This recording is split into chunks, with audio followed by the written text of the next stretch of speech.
Evening. Welcome to Board of Selectmen meeting, February 11th, 2019. It is 6:01 p.m. This meeting is being videotaped for live footage as well as being uploaded on YouTube later. We are at the Rutland Public Library. Could we please stand for the Pledge of Allegiance?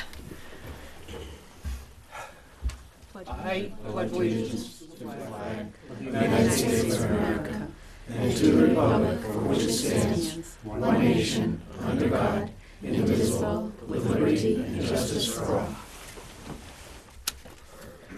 Thank you. Could I get a motion to sign Treasury Warrant 17 with one amendment? Make a motion that we approve Treasury Warrant 17 with the exclusion of the item on page 13 for $244,690.54 relating to water, to the sewer fund, treatment, and transportation. Great, thank you. Second.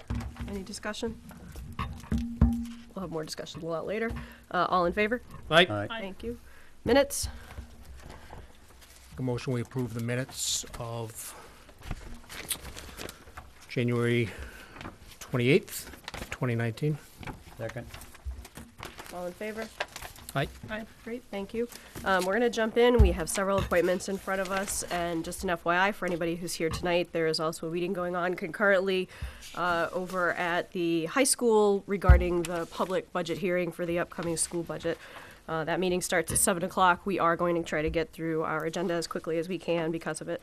Our first thing up is a poll hearing for Campbell Street. Do we have someone here to speak to? Yeah. He showed up early. Hereby open the hearing. How you doing?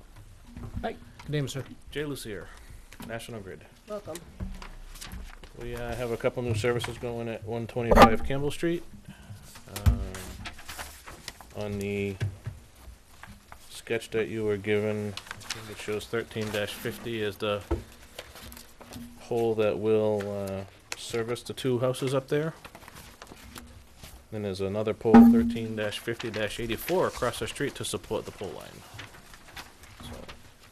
And were there any concerns about the locations when you placed them? I'm staking everything 5 feet off the roads, for your highway superintendent at this point, so, as far as I know, that was the only thing that I try to adhere to right now. Okay, thank you. Joe Buckley, thumbs up. Second. Is that what that was, a thumbs up? Yes, I sent a letter in advance. A You minimum did. of 4. I did look at the site, it seems fine. Thank you. So we have got the letter, that's page 3.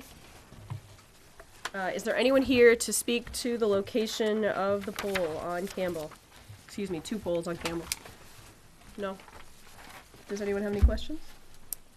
Make a motion we approve the poll request by National Grid, labeled P13-50. Second. P13-48. 50-84. How many polls? Two. 1350 and 1350-84. Is that correct? Yep. Correct. Thank you. Thank you. I seconded it anyway. Thank you. I'll close the hearing. All in favor? Aye. Aye.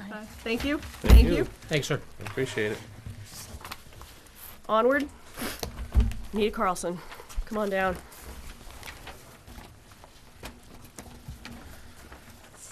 Oh, good evening. Aye. Hopefully you can hear me. Oh my gosh, Anita. It's going around town hall. Doesn't hurt as much as it sounds. Okay. We're working on setting the political calendar for the spring election. And as most of your board probably knows, the Board of Selectmen sets the opening hours for the polling hours for the precincts. The state sets hours for all state elections. All elections have to close at 8 p.m. But historically, the last 15 years, we've kind of flip-flopped back a little bit. I went back and looked at some start times, and prior to, other than when the farmers were meeting and voting on a Friday in the March when the fields weren't able to be plowed, we've been opening our annual meetings our annual elections at 10 a.m. and closing them at 8. And then starting in 2007, for a period through 2011, we opened at 7 a.m. And then for a few years, 2012 to 2015, we went back to 10 a.m. And then the last 3 years have been 7 a.m. The things that we need to keep in mind is, one, there's a cost factor for those other 3 hours that when you do the math, including, all the poll workers and the police details, it comes close to $1,000 to open at 7 a.m. The negatives or the positives of opening at 7 are consistency, since we've done it, I think, more times than not in the last few years. And also, by switching it back and forth, we risk disenfranchising voters. So whichever way, your board feels we should do it, we should kind of make it consistent. Do you have any numbers to say that those 3 hours you see an increase, is that a well utilized from the voter perspective? It's hard. We've done stats for years, and probably cost per vote is higher at, during those 3 hours, but you also run the risk of people turning away. And as of now, there's no early voting for, hopefully not for a long time, town elections. But so we see, it's funny, some precincts, like the older neighborhoods tend to, like precinct number 3 tends to vote early. Precinct 2 at the library, we see a higher number in the evening, and I think it's just, where the population lives. But I mean, I like the idea of keeping it at the 7 a.m., just like Anita said, for consistency's sake, but I don't. Joe, make a motion. Do so. But I didn't know if there was any other discussion. I think the years that Anita is referencing where we pulled it back, we had some really serious financial concerns, and whether that should have come into play when you're talking about paying for, of all things, elections, when we know how few voters can change the trajectory of this town. I'm always in favor of more hours rather than less, and to Anita's point of the fact that there is no early voting for the municipal elections compared to the fall. they are talking about it for the primary in 2020, though. Yeah. I heard that last week. I could see you're thrilled. Only 5 days, though. Do you have a recommendation, Anita? Mostly consistency, you know. So 7 to 8. Yeah, I mean, much as I'd rather not getting up early, I think we're better off. I'll make a motion then that we set the polling hours for 7 a.m. to 8 p.m. Second. Discussion anymore? No. All in favor? Aye. Aye. And I was wondering if it would be nice when we issue the calendar, which I think I'd like to do tomorrow, because we want to make nomination papers available beginning next Tuesday, which I believe is the 19th. It would be helpful if you could set the times for the special and the annual town meeting also, if So that's not too early. Your email Didn't had say that. said, I actually thought it was earlier than that. Did you say 5:30 and then 6, or had you said 6:30 and then 6 and 7? 7. You did, right? Oh, last year I think it was 6 and then 7. 6 and and 7. 7. Yeah, I think believe you're right. so. Okay. I could have had a typo in an email, you never know. But I think last year it was 6. 6 and 7. I know we've And then had 7 p.m. for the annual. Yeah, I know we've had a lot of discussions about 5:30 being really early for people. You know, by the time May comes around, daylight is very long, and Sports stuff. sports, and they're not coming in. It's partly how long your special agenda gets to be. You know, I cannot put the time for the special, but I think it would be helpful for people to see the time for the annual at this point, if you wanted to go that way. Consistent with last year, 6 and 7? Yeah, good I with don't me. see any reason to change it. I mean, certainly there'll be the normal amount of stuff and possibly a few more things on the special. If anything, the annual will be the long one. Right. Yeah. Correct. So we will post it tomorrow, and if anyone's looking to run, like I said, nomination papers will be ready next Tuesday, and we're open till 7, and we elect a moderator for 1 year, one board of selectmen for 3 years, one assessor for 3 years, one board of health for 3 years, a planning board member for 5 years. 2 seats are up on the Wachusett Regional School District, and 1 seat is up on the Southern Worcester County Regional Vocational District, and we're also looking for 2 library boards of trustees for 3 years. Full So- slate? Mhm. Okay. Yes. So, thank you. Thank you. Thank you. We are a little bit early, but if you're all right, we'll head right into council on aging appointment. Okay. I'm looking at you. Come on up. Come on up, Nancy. We had sent a letter in hoping to appoint Reverend Fish, who I think would be a great asset to the board. And we hopefully will be able to combine efforts for members of the community. So, Thank you. that's it. And Reverend Fish is here, in case anybody has any questions for him. You have your letter in your packet, along with his letter of interest that was received about a month and a half ago. Does anybody have any questions for him? Nope. Would you like to speak to the board, Reverend Fish, or you're good? I'm good, You're thank you. good. I can just say as a liaison that I think Reverend Fish is a great asset to the Council on the Aging. So I've been to a couple meetings, the Council on the Aging meetings with Reverend Fish, and they've been good. Thank you. Can I get a motion? I'll make a motion to appoint Reverend David Fish to the Council on the Aging. Second? Could I just get the dates? So is this filling a vacancy? And actually, Abby, you filled it in. So 2021, He's a full member, yeah. full member. Okay. So effective immediately expiring 2021. Yep. Thank you. Do I have a second? Second. Comments? All in favor? Aye. Aye. Aye, unanimous. Welcome. Thank you. Thank you Yeah. for Thanks, sir. serving. Another council meeting. Thank you. Thanks, Nancy. Thanks, Nancy. I'm going to keep moving forward. We have agricultural commission appointments.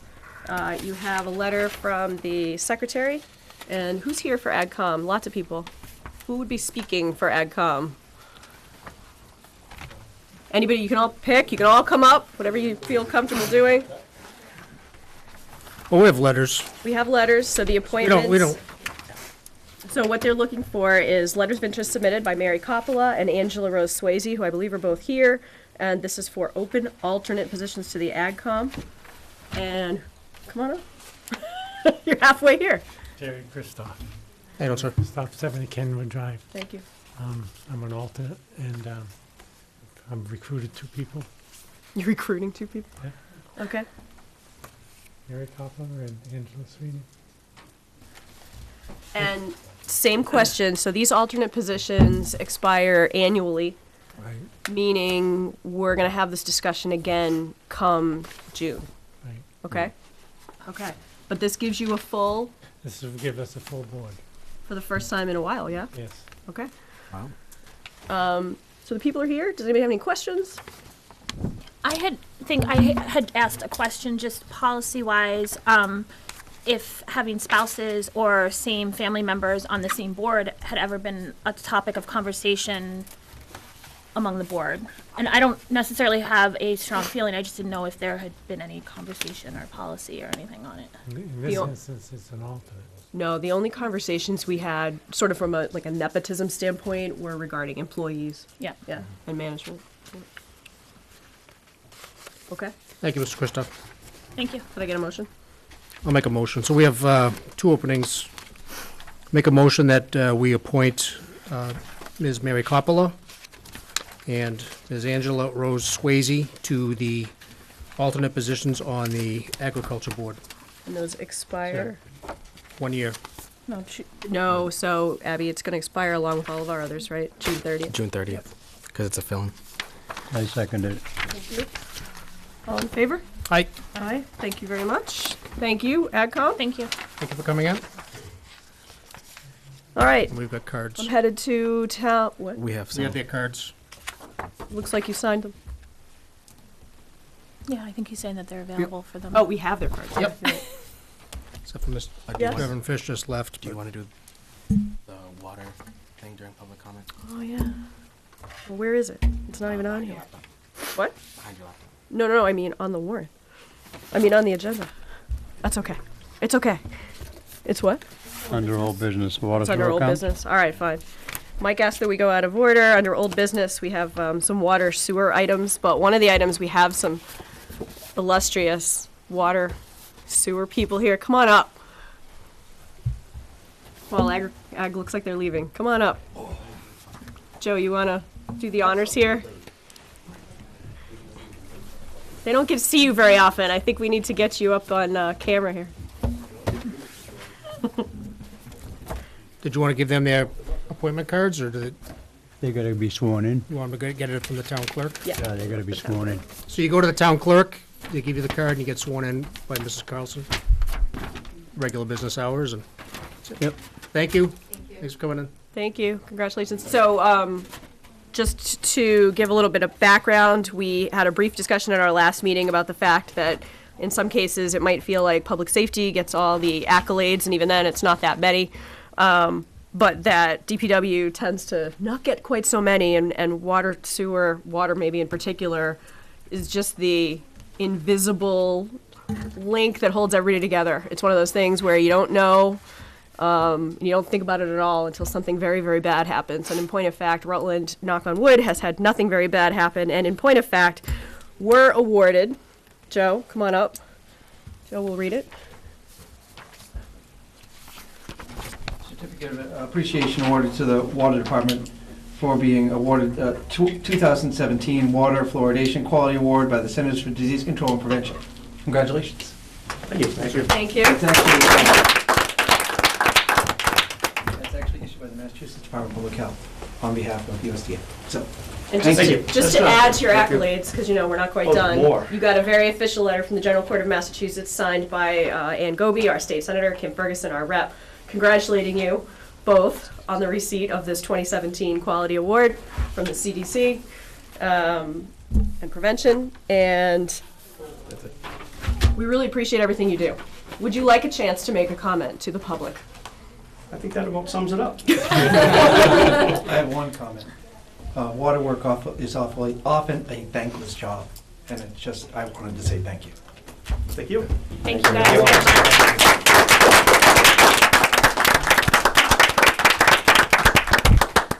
Neil, do you want your letter? Take the letter, Neil. You gotta frame it. Yep.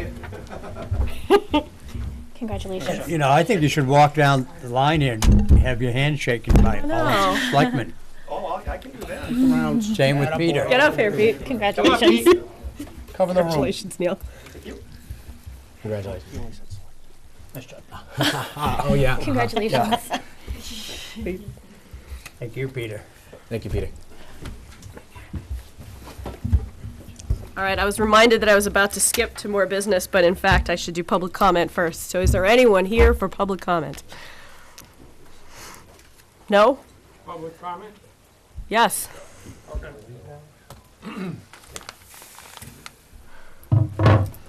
What I'd like to do is take a couple of moments and recognize a couple of people who worked along with the committee that put all of this together. They are no longer with us, so we've decided that we would like to make something in memory dedicated to them. So the first one that we have, ladies first, Kathy Clark Studio, which is essentially complete, but there's still some things that are going to be finished off, and are dedicated to Kathy, who was a longtime member and our treasurer for quite a while. And she was always on me about, you're spending too much money. And so I said, well, okay, do we have the money? And she said, well, yeah, but that don't mean you have to spend it. Which sounded an awful lot like home, but anyways. So, and then the other one is the control center where all the operations take place, and we're dedicating that to Ray Becker.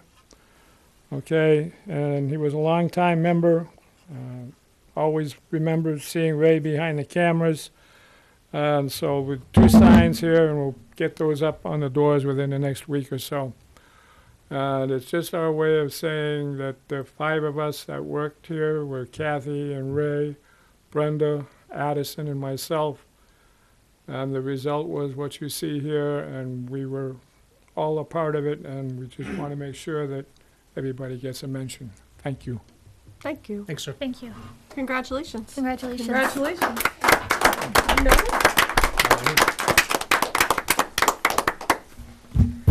Those are lovely. I'm not, Paul just walked out, and I'm not sure how many people will be able to see the plaques all the time, just because of access to the public, so hopefully we can try to make sure that that's something we'll talk to him about where he's going to put them. Any of you know where He he's? mentioned right on the doors, the Okay. entryways to each one of those Oh, perfect, rooms. perfect. So then everybody will see. Would you Very like to nice. make any comments? You guys good? No. Oh, you know me, Sheila. I am.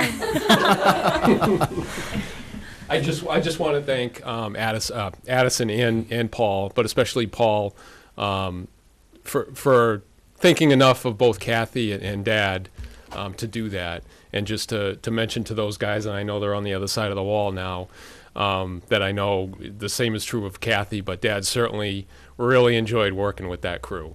You know, just getting together at the meetings, enjoying each other's company was, I think, the big thrill out of it. And the fact that it could produce a room like this that benefits the town the way that it does, I know he was really glad he could be a part of that.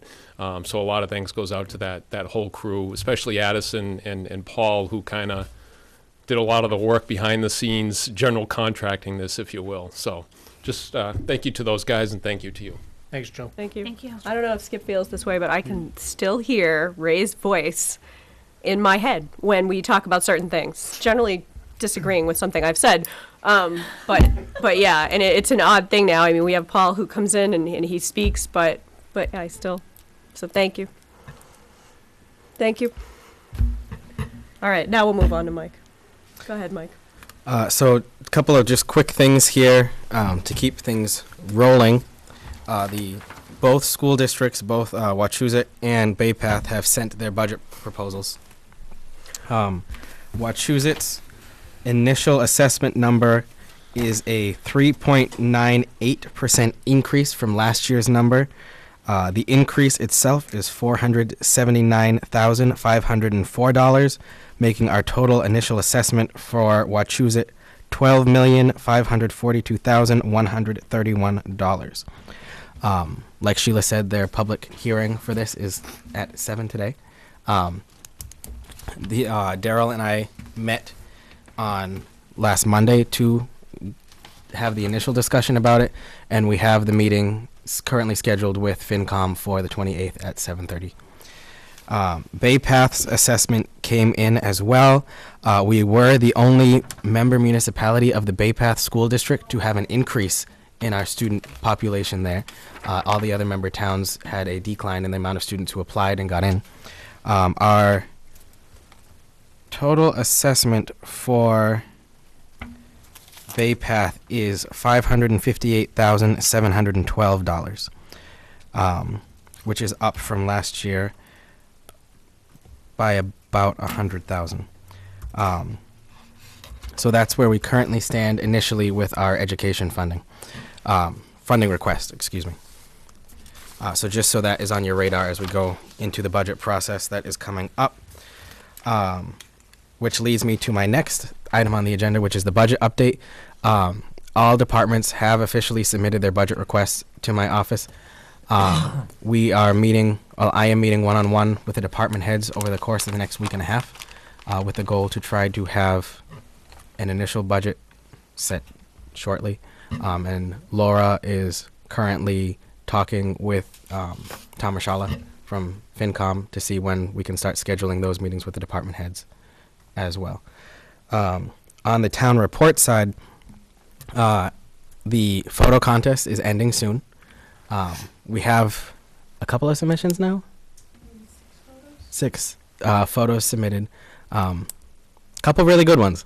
I gotta say that it was. I printed one and sent it out to California actually as part of the Super Bowl thing. So that is ongoing, but we are still looking for a dedication for the town report. Just to keep that on your radar. Abby did send out an email asking for suggestions, and we have yet to hear back. What's the deadline for that? Abby? Yeah. I need it to go to the printer mid-March. Mid-March would be drop dead date. March 15th-ish. So ideally have it by March 1st, ideally. That way you have a little bit of wiggle room. The last thing on the town reports I would say is we're also looking at a possible reduction in the number that we print as a way to help save our cost a little bit. We have traditionally in the past printed 150 of them, but the closet in Abby's office is full of stacks of them. So we're thinking of Back to 100. going back to, yeah, exactly, about 100 to see if one that'll save us on cost or just space in general. And if we don't have to waste paper, we won't waste paper. We did talk to a printer about getting an electronic copy so we can post it on the town's website. And that would be included in that price there as well. So once we get everything finalized, that will update you guys there. And to not keep us any over, I'll just end it with that was on the agenda. Does anybody have any discussions about the school budget numbers that we've seen thus far? Well, what's anticipated tonight at the 7 o'clock? So we've received, and I think you all have it, a copy of the breakdown. This is typically the assessment calendar, which is the first piece that we always get. And just so everybody knows, we go through this every year. We have historically broken out the school budget into 4 pieces. When we get to town meeting, 3 of those pieces aren't up for much discussion. The minimum local contribution is based on foundation formula. We know there's a lot of activity going on right now at the state level regarding the foundation formula, and more money most likely is going to get put into it from the House and Senate sides. Hopefully that would be good for us. The transportation number actually looks relatively good this year. I believe they signed a new contract, and the first year was a flat rate. So that number, again, we really have very little say over it. A few years ago, the current transportation company filed for bankruptcy. They went out to bid to replace them and only got one bidder. That's the company that we're dealing with now. So as you can imagine, it's a little bit of a beggars can't be choosers situation there. And then the final one is debt service. That number is flat or going down slightly. The issue we have every year is with the operational number. That's a number that you used to hear being called RASA at some point, but it's the operational assessment, and it's essentially what the district is saying they need above and beyond the minimum local contribution from the state. We know for a fact that the state contribution levels have not kept up with inflation, have not kept up with cost increases. We all know that. It has not prevented us from having year after year the argument of it's the schools versus the towns, when in fact it really never was. It was the schools not being funded fully by the state. How many of us were there? You, me, you. Okay, so when we went several months ago back to the regional meeting with all 5 towns, and we had Kim and Ann and Harriet Chandler there were discussions about what the towns could meet on in terms of requests to the district. Some of them seemed very straightforward. One of them was a line item budget, and guess what? Here it is. It got released as part of the superintendent's report, and it's going to get talked about tonight. That's a huge issue, obviously, for our town relative to transparency and being able to take a closer look at what we're talking about. But the other thing was the number and what number we could all live with. And as you might remember, Holden and Sterling had a discussion, and they presented 3.5% increase as the number that they felt they could live within. The district came back with an overall percent increase of the district to 3.95. For us, that turned into 3.98. It has been far worse. It is far worse for Holden. Holden's overall number difference percentage-wise is 6.35. So I'm not sure if they really got what they expected out of all that. Sterling is looking really good. Princeton's looking not so bad. Paxton is in a space similar to ours with a 3-ish% increase. When you look at these percentages, though, you're talking about a budget that's almost $100 million. So a percent means a lot. We do not have $100 million budgets. So, in a nutshell, why the 400,000 increase from Wachusett? Where's it coming from? So that's why we would like to get out of here and be able to get there. So if you look at the budget book, much of it is contractual obligations. Yeah. They're also trying to add in full-day kindergarten, which in the first year we have to pay for. Yeah. That's $1.2 million of the increase. Okay. We actually expected health insurance, I think, to be much higher, but they actually came in with a pretty good number. 4.85 is the percent increase difference. Is it higher? Yeah, it is, but it's not what we thought it would be. APAT's 100,000. Where'd that come from? The increased number of students. Okay. The Rutland So they Center. charge us for the increase. Okay. Yeah. Oh, yeah, you charge Yeah, per we can get away with it. student. All right. Yep. Yeah. So if you look at their breakdown, salaries and benefits at the Wachusett district, they're reporting at 78.7%. I think the question's going to be, what our delta is. We knew we were coming into this budget season at a deficit because we've lost some revenue coming in, particularly from the MSBA loan. We were all done with that. So when Mike starts presenting us with our revenue sideline items, we just need to take a really long look. The way it's looking right now is the district's increases will take up all of our new growth, plus some. And the departments are coming in with budgets that in some cases are asking for increases of, 12, Joe, I don't want to put you on the hot seat, but we have departments that have been operating on shoestrings for over a decade, and we've known for a long time we needed to address them. So there's going to have to be. No. Might have been him. It might be 12.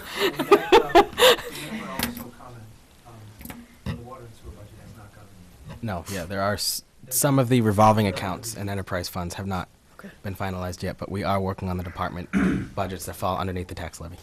And obviously, we'll be in discussion with Ann Goby and Kim Ferguson about any and all relief. Correct. Yeah. I was going to say, Kinda refunded us here. this percent increase is really regardless of what happens at the state level. It could, the state's not looking great, right? I mean, the preliminary, it would be 3.98 increase for Rutland. If the state does more aid for...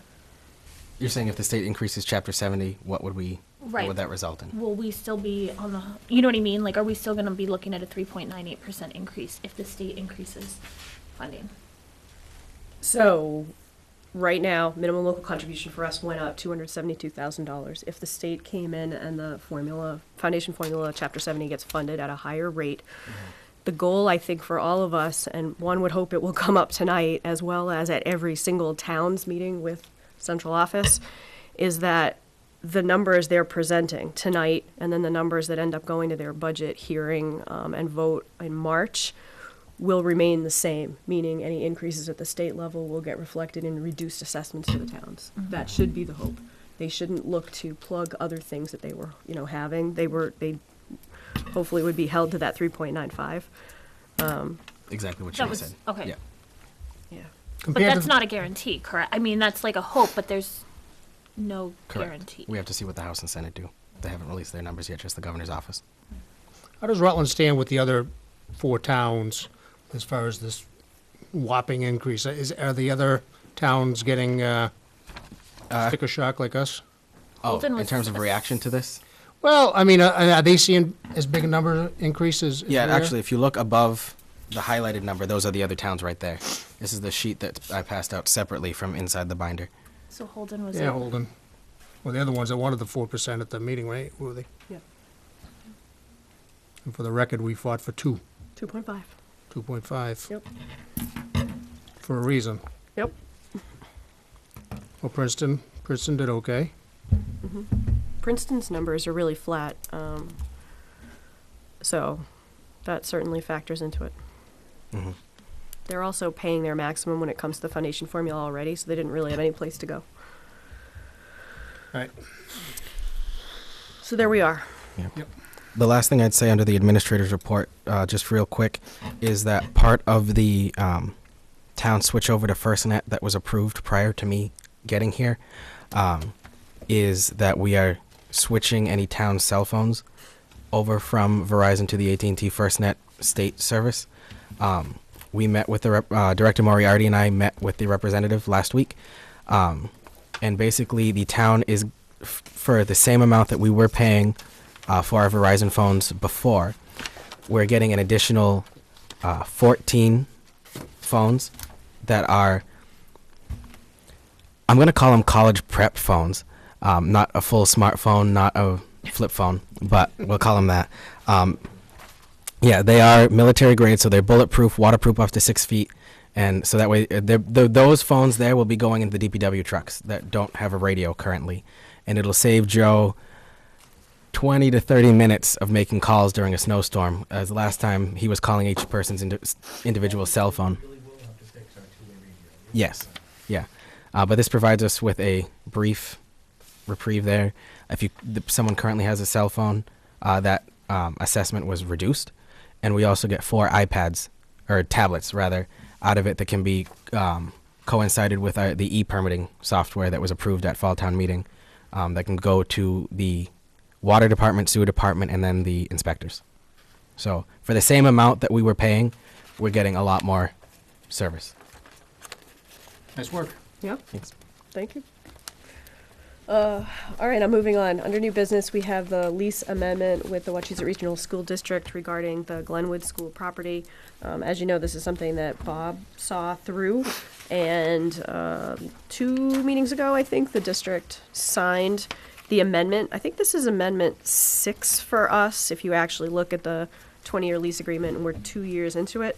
And this is just essentially one of the attachments to the lease agreement is the description of the property, but it's really just an overhead. There was never a meets and bounds type description.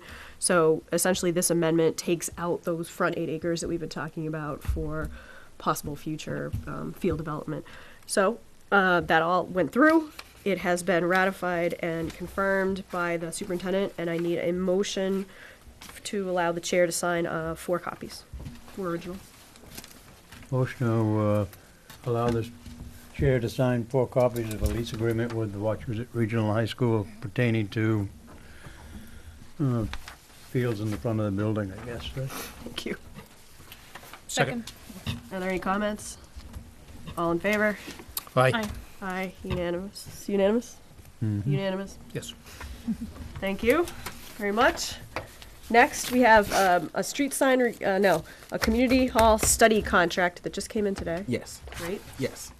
I did read through this. This is actually a Bob contract.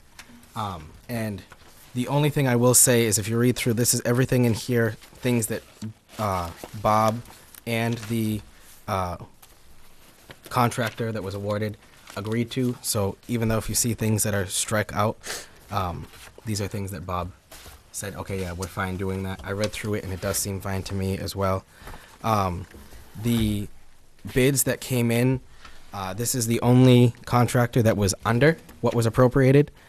He was the lowest bidder and was the only one to visit for the site visit that Bob hosted as well. So those things combined were the reasonings behind Bob saying that this was the person to go to. The yellow books that are spread throughout the desk here are the proposal that they submitted in case you'd like to peruse that. And letters of recommendations is half of it. I think he included every recommendation he's received since '97. So just as some historical background there. Again, this is for going in to look at the community hall and see what needs to be updated and make suggestions on a timeline and what to do. For that there. So this contract is for $14,000. We appropriated $15,000 at Fall Town Meeting. Of the others that put in for it, were any of them local? Do we have No. any Rutland? No. No, and I can say that this person was under by about 40 grand compared to the next highest bidder. Alrighty then. And this person came and To tour. actually did a walkthrough Yes. and everything versus just a, Yeah. I can request a cleaned up version other than the crossed outs, but because this came in today at 5 o'clock and it was already on the agenda, I did make the copies so you guys could have it. But the cross outs were conversations that Roy had with Bob before Bob left. Okay.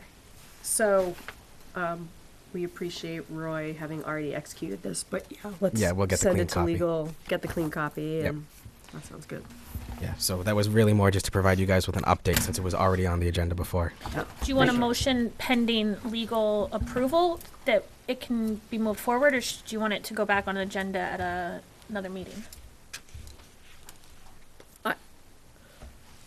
This looks fine, however, because we've now changed TAs twice since we actually started talking about this, let's have legal look at it. 'Cause Yeah. God forbid they come back and say, That's why I said pending point. legal oh dear, approval, but yeah, that Yeah. makes sense. We oh can- dear, don't sign this.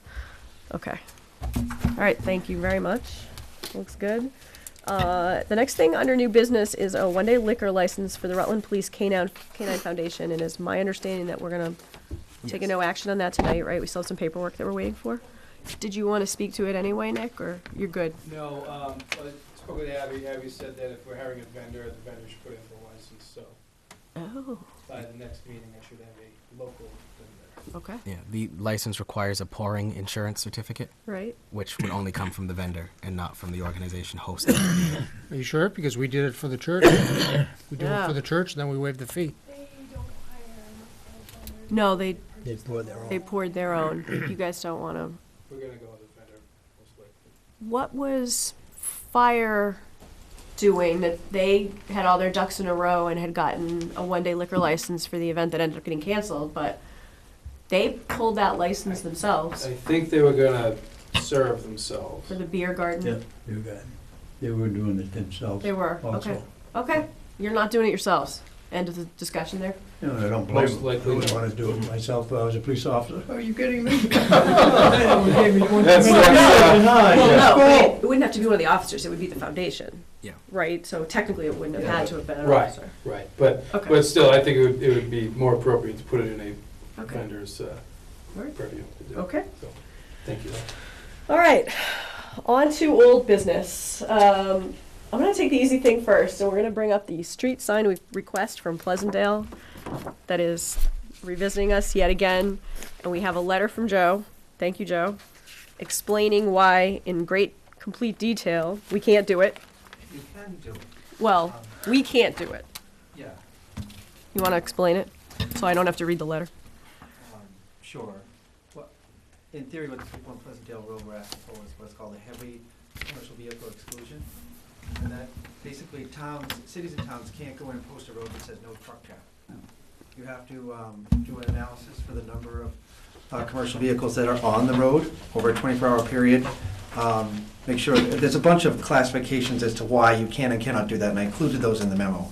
But the short, because I know we're stuck for time, the short one is, we would have to do a study on the road by a licensed engineer, prove to the state that, yes, there's a reason to have an exclusion on the road, and then send that off to Mass DOT, and they would grant it, and then we could then put signs on the road that said, yep, no truck traffic.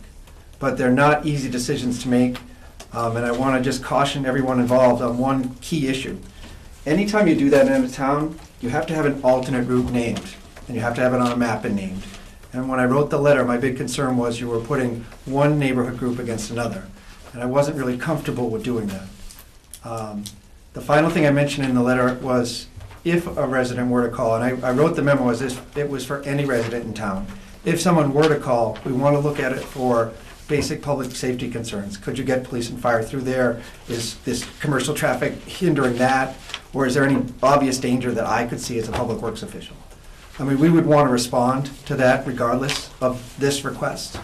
And that's where I left it. The final thing I would say on that, as the town moves forward with more long-term traffic planning, these routes may have to be identified. That's it. Thank you. Thanks, Joe.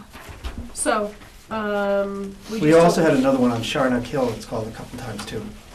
Okay, They would also like to have a similar designation on that road as well. okay. My first answer that I feel like I want to give is, don't we all? We simply have a lot of truck traffic that comes through Rutland because of the lack of highway out here, right? So everybody's looking for that route to get north-south from the Pike to 2 or somewhere in between, or up to 91 And the Commonwealth is reluctant to grant those. yeah. They don't, from what I could glean when I talked to the folks at District 3, that goes to Boston, and oftentimes their goal is to maintain a transportation network. That's the state's goal, and Mass DOT is often reluctant to Yeah. grant those without really good reasons. Okay. They do sometimes grant some that are at night only in residential areas for people who have to sleep. But again, we would have to hire an engineer, probably spend 15, 20,000, Mm, and then make the request. right, And at what point you put one neighborhood over another. right. All right. I hope that answers your question. Yeah, you All might right. as well just stay standing or make yourself comfortable somewhere. I don't know. Why? All right, so could I get a motion for that final disapproval, which we've now received from DPW, police, and fire? I'll make a motion that the board disapprove the request for a vehicle limit on Pleasantdale. Second. Discussion? All in favor? Yep. Yes. Thank you. All right, I'm still sticking with the easy stuff, and I'm going to Crocker Communications since Mike brought it up. We have 4 This is contracts in front of actually- us? Is this different? Is this the, This is different. this is the other phone? Yes. So the what I mentioned before are the wireless phones. These are the landlines that are in the town offices. This was approved again at town meeting prior to my starting here, and Director Moriarty is working on that. The two pictures that you have in the diagram in front of you, the one that has a background to it is the phone that's actually on my desk, and the other phone is the what would be going to. This would give every department full caller ID capability, which no one currently has. Full voicemail capability, which not every department has. So it's increased service to the public for about ballpark $4,000 in savings in the end. We currently budget $9,000 for telecommunications in the budget. This would drop that down to about $4,900. The contract is there with it, and the one-pager was provided by Director Moriarty to help show the benefits and savings that we would receive. So, what is the initial outlay of money? Initial outlay is, let me see if I can find that in here.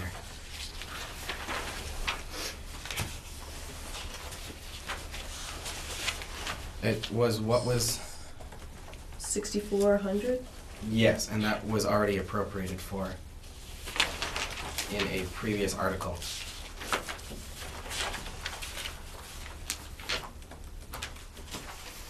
Yes. Was this voted on at the special? Money for this? I believe so. It was the voice over IP Right. transition. What are you asking from us now? Sign the contract. And you're okay with it? You like it? I do. All right. Mike was happy? You happy? The other You're Mike? happy, Yes. all right. Both Mikes were happy? Yes. All right. Want a motion? Yep. Motion to sign the contract for the voice over internet protocol agreement With Crocker. with Crocker Communications. Second. Thank you. That's 4 copies, and it looks like just one signature. Do you know who they wanted? You? Whoever you, yeah, you can sign it. if you want. I just didn't know if I was Motion to authorized. designate Mike Yeah. Nicholson Yep. to sign on our behalf or his behalf. Great. Okay. Second. All in favor? Aye.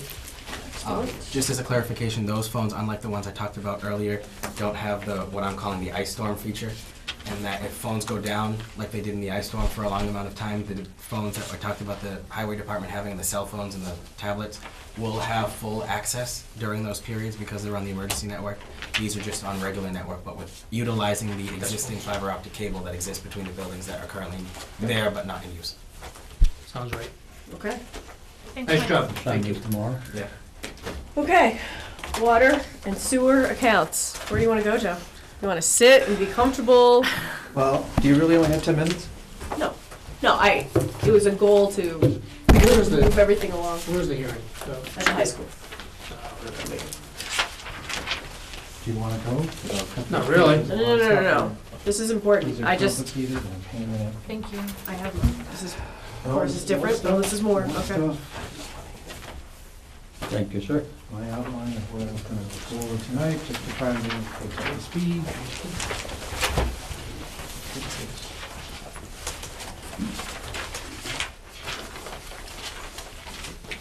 All right, all you have in front of you basically is an outline of my notes and some graphs. And I'm going to try and walk you through where we are with water and sewer rates at this time. All right? Yes, sir. Not long after I took over, the first thing I did was meet with Weston Sampson Engineers. That's the town's engineering services provider. And we reviewed a bunch of issues at the time. Standard specifications, water, future water construction, that sort of thing. But what quickly came to the surface was the water and sewer rate study.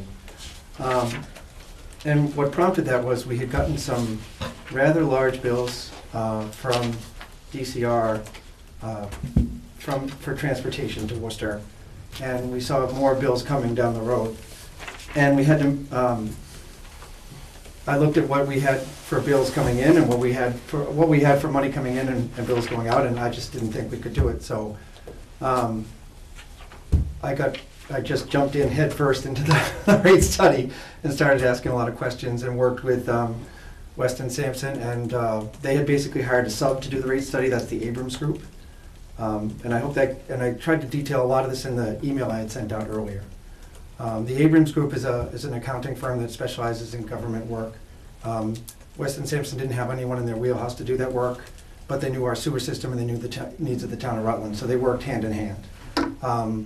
I had to get them more information on what our current flows, debt service, information of that nature, so they could give us an educated response. Did everyone get the original email? Yes. With the draft study from the Yes. Abrams report? Okay. At the last conference call, when the Abrams Group had finished their study, I asked them to put it in draft form. Anybody who's read that document, you can probably realize it's pretty dense. There's a lot of charts. It's not really written in English. And the goal there was for them to give us everything that they had done, or everything that they had looked at. And then once this group collectively makes a decision with our input on how to proceed, that document would shrink down. A lot of that would become appendix. I don't know if anyone's had a chance to read it, but the short answer is we have to make some immediate choices to fund the sewer utility, and then we have to make some long-term decisions on rate increases and capital planning. I guess I would start by looking at some of these graphs about the first one there, the blue one. That's basically what's been coming out of Rutland since 2012. And those are monthly flows. Pretty straightforward. You can see we've been on the rise over time. The second one. Joe? Yes, sir. What's capacity? 40 or 35? Capacity is like the fourth graph in. It's this one. Okay, so this is your capacity. The lower line is where we're supposed to be right now. The higher one is maximum build-up. And this blue line is roughly what we've done in the last year or so. Okay. Okay? But more importantly, and what's really put us in a bind, is this one. Second. Okay? And this, basically what this is, this blue line is the town's flows over the last year or so, and the orange line is rain data from the Worcester Airport. And they're also at 1,000 feet and they're not far from here. And basically, our flows are up as a result of the rain. We've had real heavy rains over the fall. It's driven our cost up really high. You follow? Yep. All right. Unfortunately, we're billed on what goes through the meter at the town line. And some of the initial numbers that came back from the rate study when I started reviewing it with these folks was for every 3.5 gallons we're being billed for, we're only billing town residents for 1 gallon. And we can't over time maintain that.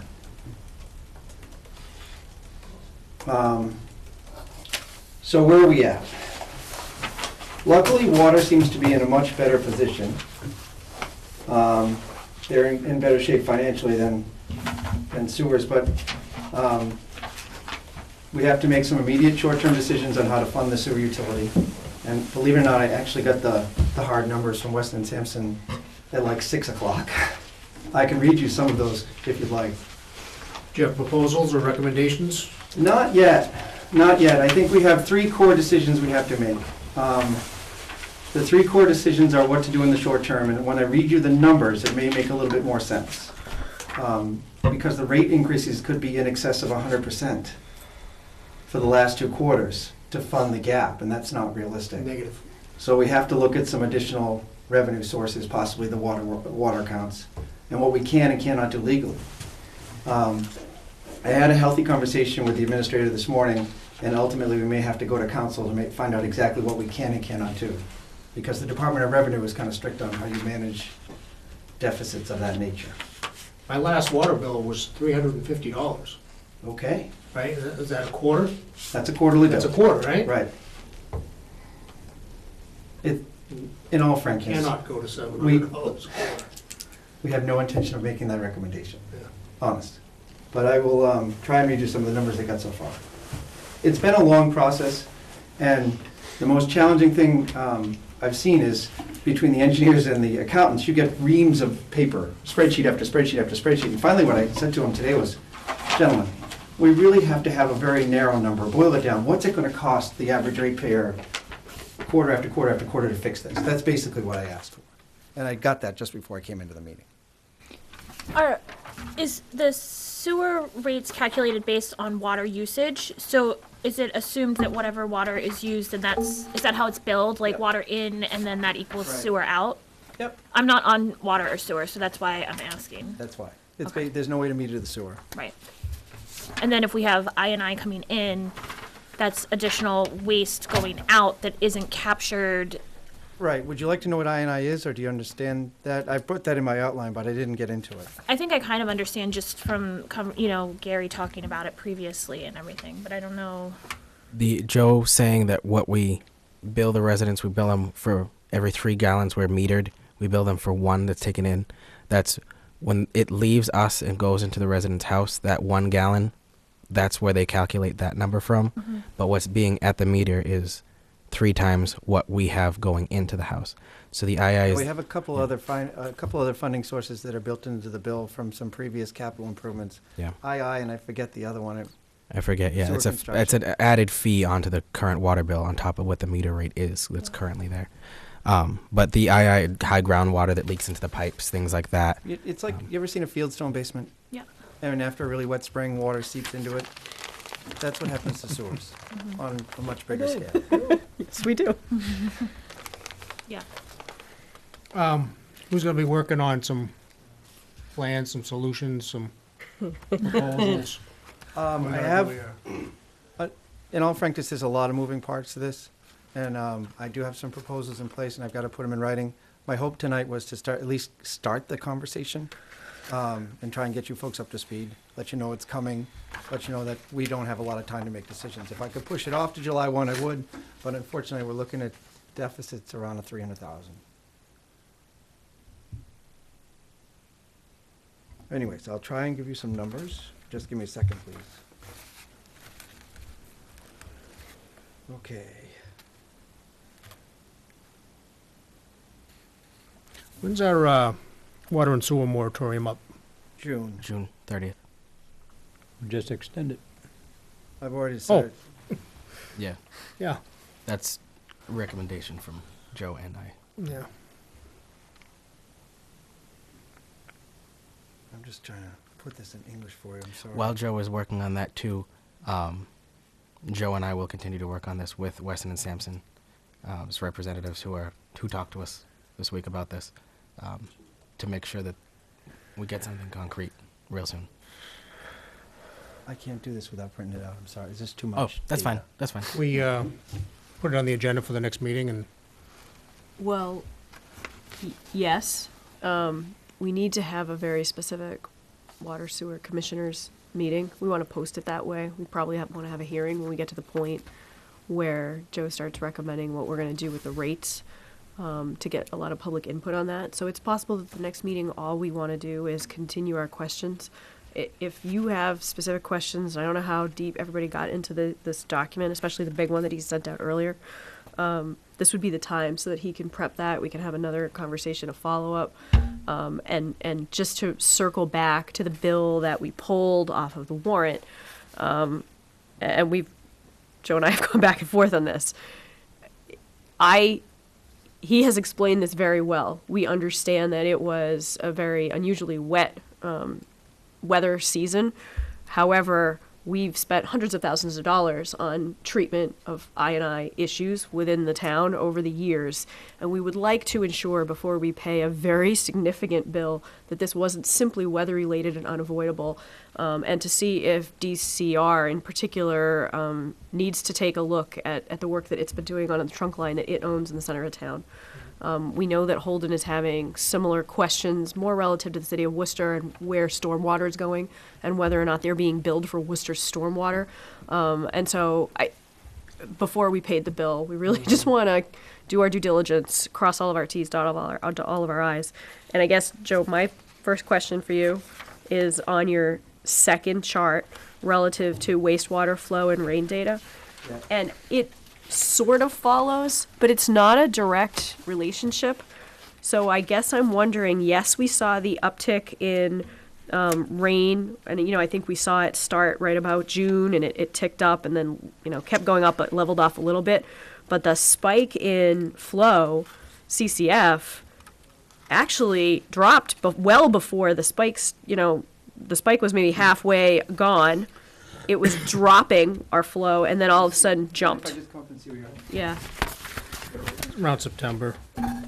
Right. So it's not tracking together. They won't here. track exactly. Well, they track close. They do track close, but it's really not a perfect science. And I don't expect perfection, but this looks unusual relative to where we were. When you look at the rest of the tracking, and you went all the way back to 2014, it was, this, all of a sudden, we've gone extreme. But this may not even be related necessarily to just rain. Here in February, March, you could also have heavy snowmelt, which will also drive up your numbers as well, especially when combined with rain. Yeah. Unfortunately, II is just not that perfect. Right. But frankly, this is relatively close for an II chart. Okay.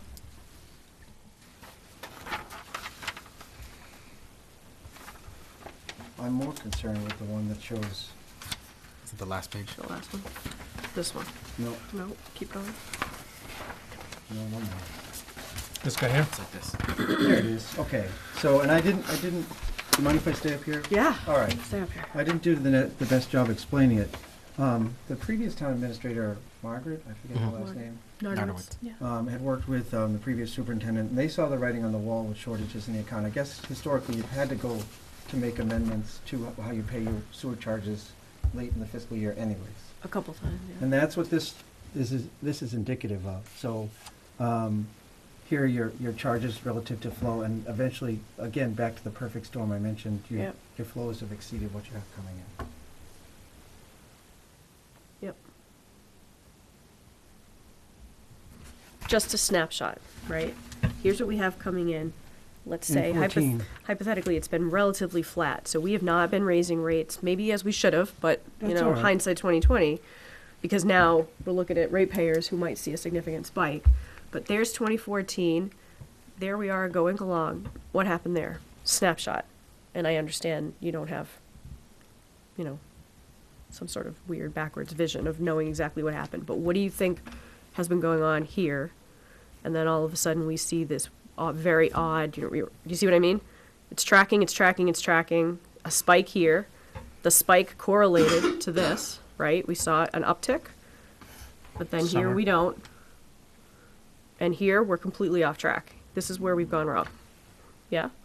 I think you have two things in play, back to what I initially mentioned. Okay. I think both your high groundwater driven flows, and we had 10 inches of rain recorded last fall, and the fact that the rates should have probably gone up about 2 years ago. I think those two things is what's caused that graph to look that way. Okay. And just, you're comparing two different oddball things. You've got, Yeah. one is actual flows and the other one's money, and they don't always line up well. And yet we're sitting here arguing that weather is what's driving some of our flow issue. It is driving some of your flow issue, yes. But I didn't bring the numbers with me, but most cities and towns have seen significant increases in association with last fall's wetlands. Do towns usually, on water sewer bills, there's some fees added in for I&I. Is that I&I studies and maintenance, or, It could be both. is there ever, I know we don't want to carry a huge surplus in water and sewer, right, our enterprise accounts, but is there, if you look at this, I don't know what, it obviously doesn't tell us how much we're actually paying out. It's just this is collected fee, transportation, yeah. So this surplus That's just here. transportation and treatment. Some of that surplus is eaten up by your in-house operations, pump stations, electricity, staff, stuff like that. So that, if you were to combine them all, it actually comes a little closer that way. Right. But I guess if this is a snapshot of a really bad year or a really bad wet season, then at some point we would hope to see it level more out to what it was, Ideally, correct? Yes. Yeah. But we need to make sure we have some sort of surplus funds when we have a wet year that we can't predict Mother Nature. Well, the other thing is your transportation and treatment costs continue to go up. Right. So you have to make adjustments for those as well as electricity. Minor adjustments, but not a doubling. No, not a double. But again, we have a big gap we have to come up with funds for. there's a couple options on the table. I'll put those in the memo and get those out to you. Can you get us the quarterly bill history as far back as you can find it? Believe it or not. Is it in here? Yeah, the flows, For ratepayers? You use the real numbers? I use the real numbers, Okay. so the flow estimates are right off your bills that go back to 2012. Oh, okay. So like this blue one, no, the first one. This one. Your bills will roughly coincide with this, and these numbers come right off of your bills for this month. So I went back to 2012, and so those are monthly flows, so if you just, we get billed quarterly, we can combine them, I have the data, and send that to you pretty quickly. But I'd like to be able to compare quarterly bills across different years. Does that make sense? yeah, no, I did that to produce some of the graphs. Yep.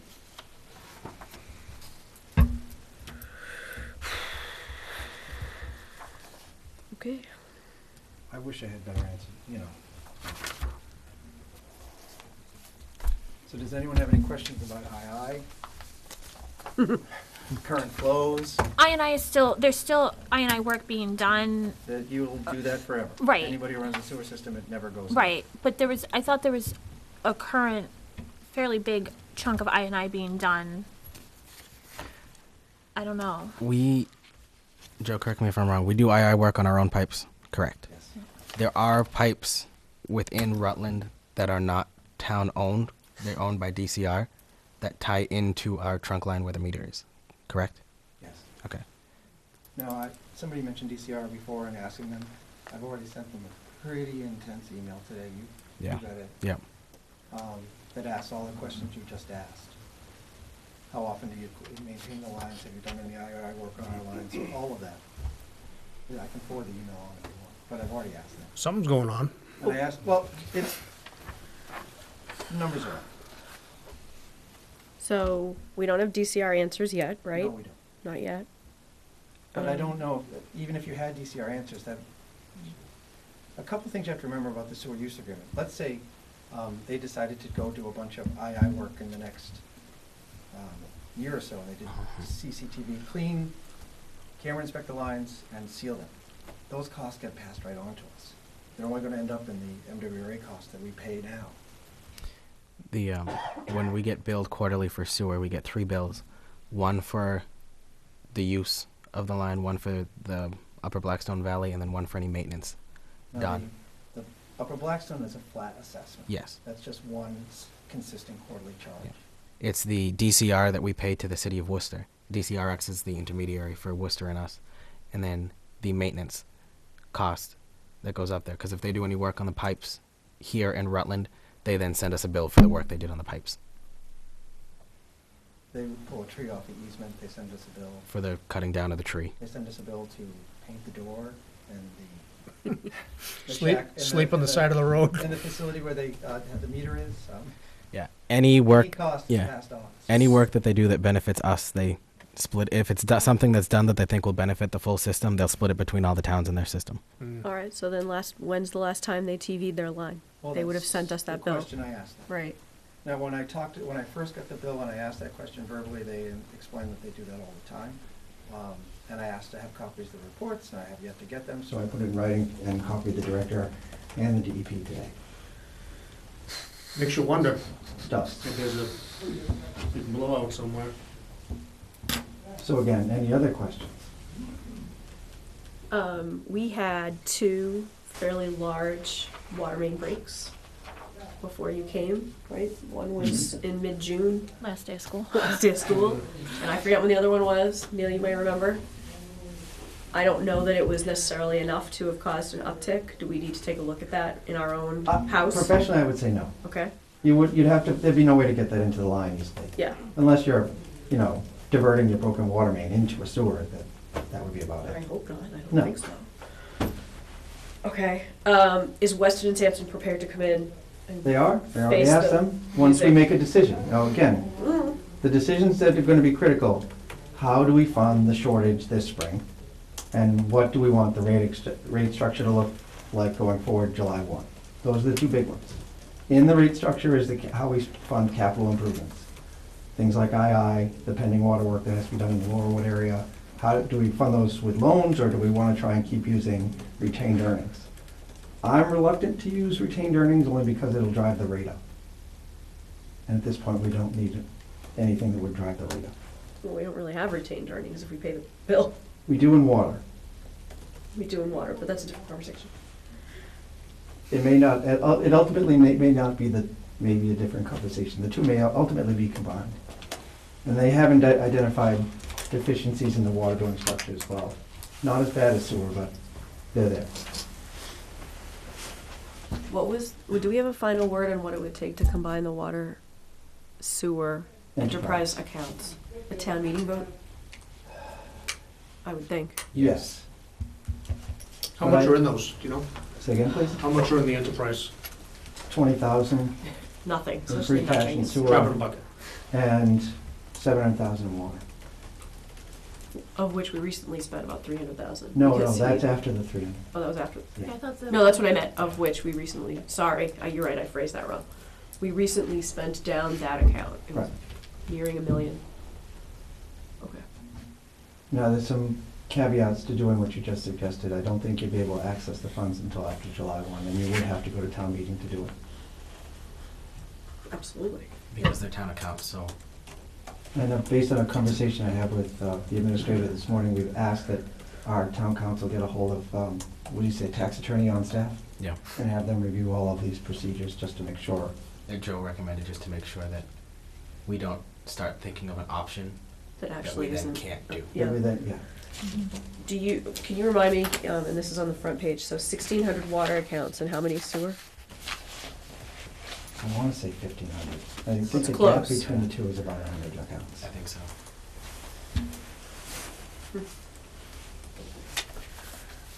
Now, again, this is only meant to be a primer or get you up to speed. These decisions don't all have to be made tonight, but they should be made in the next month and a half.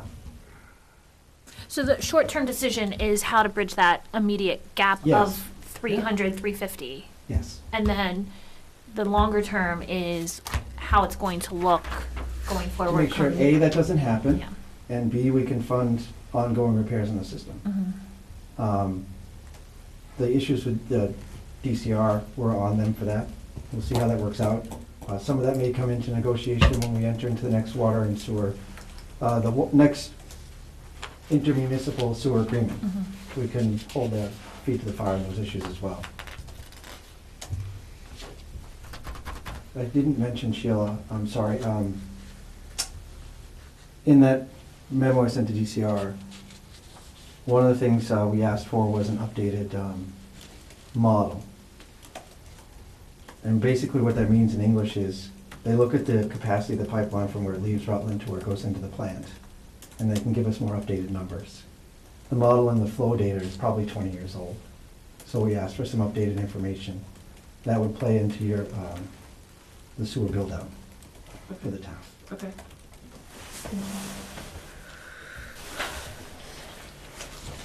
I don't suppose there's any negotiation with City of Worcester on the bill. They would probably refer you to council and then Yeah. back to DCR to go in between, but I don't think that they would budge one way or the other. Right? Anything else? There's a lot here. Now, I'm gonna probably send some more information electronically over the next couple days. I keep coming back to the charges, which have been ticking up very regularly, right? Year after year, These are the right? rate, yeah. The rates. I think that's just. And they don't account for weather anomalies. No. We're sitting here blaming a rainy whatever, fall, spring, so whatever, on the fact that our ratepayers haven't been able to, quote, keep up. And I just keep coming back to this. I just feel like we're missing something.